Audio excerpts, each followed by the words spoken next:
And now I give the floor to the distinguished representative of Algeria. Thank you, Mr. President. We value the organization of this timely meeting and convey our thanks to the briefers for their presentations. Being a region where several UN peace operations, including peacekeeping operations, are deployed, Africa has to be at the center of the discussion on the future of peacekeeping.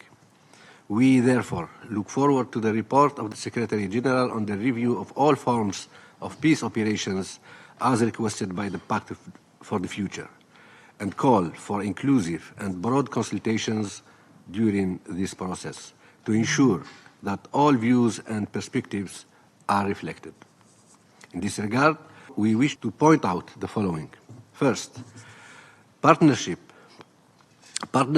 with regional actors, and in this case with the African Union, are not anymore a choice but a necessity if we are to confer the needed effectiveness to peacekeeping efforts.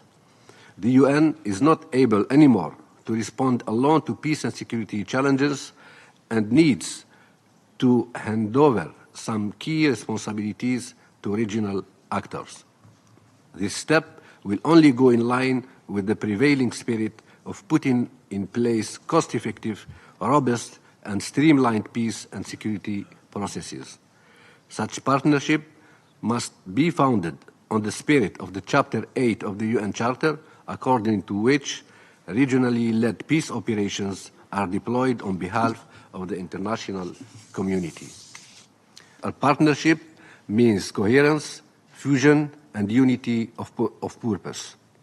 Second, relying on the African Union in this regard requires sustainable, predictable, and durable financing for AU-led peace support operations. While recognizing that the Security Council Resolution 2719 was a positive step toward this goal, it remains insufficient. The case of the AU Stabilization and Support Mission in Somalia, AUSOM, was quite illustrative of the limits of this text.